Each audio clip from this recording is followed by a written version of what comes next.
JavaScript के अंदर hosting क्या होती है? चलो आओ बताता हूँ। पहली चीज़ तो याद रखना कि होस्टिंग और होस्टिंग में फ़र्क होता है। होस्टिंग यानी कि सर्वर के ऊपर जब वेबसाइट को अपलोड किया जाता है बेसिकली तो वो ये है एक होस्टिंग है। होस्टिंग क्या होती है? सपोज़ करो मेरे पास एक वार बनाया मैंने जिसके अंदर मैंने कहा कि एक ए मेरे पास बराबर है 10 सिंपल इज़ दैट, ठीक है? मुझे पता है अगर मैं प्रिंट करवाता हूँ ए को, मुझे क्या मिल जाना है आंसर कंसोल के अंदर ऑब्वियसली 10 मिल जाना है, सिंपल इज़ दैट। मैंने प्रिंट करवाया इसको तो मुझे क्या मिल गया? 10 मिल गया। लेकिन सपोज़ करो मैं प्रिंट पहले करवा लेता हूँ, बाद में डिक्लेयर करता हूँ, तो क्या लगता है क्या मिलेगा? आओ चेक कर लेते हैं। मुझे मिल रहा है अनडिफाइंड। हालाँकि किसी और प्रोग्रामिंग लैंग्वेज के अंदर ये मुझे देता नॉट डिफाइंड या कोई एरर देता, लेकिन यहाँ दे रहा है अनडिफाइंड। अनडिफाइंड से मुराद ए है, लेकिन ये इसकी वैल्यू को डिटेक्ट नहीं कर पा रहा। ठीक है भाई? तो होस्टिंग का क्या काम होता है? होस्टिंग हमारे पास बाय डिफ़ॉल्ट var को और हमारे पास फंक्शंस को क्या करती है? सपोज़ कर लेती है कि ये चीज़ कहाँ पर लिखी हुई है? ऊपर लिखी हुई है। मैंने बात ये चीज़ कहाँ लिखी थी? ऊपर। तो इसने ये चीज़ देखी, ये चीज़ ऊपर लिखी है, तो प्रिंट करा दिया इसने ए को। जब ए को प्रिंट करा दो अनडिफाइंड दे रहा है। इस वैल्यू को लेके नहीं जाता, बल्कि बाय डिफ़ॉल्ट इस वैल्यू को ले जाता है ये। यहाँ प्रिंट करवाया अनडिफाइंड है। यहाँ पर लिखा फंक्शन।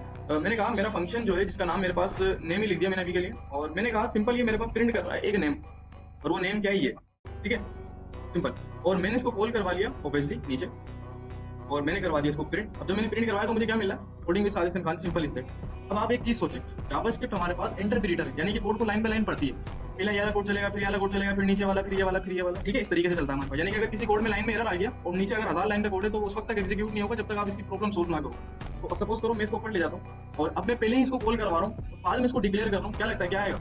और चेक कर लेते हैं।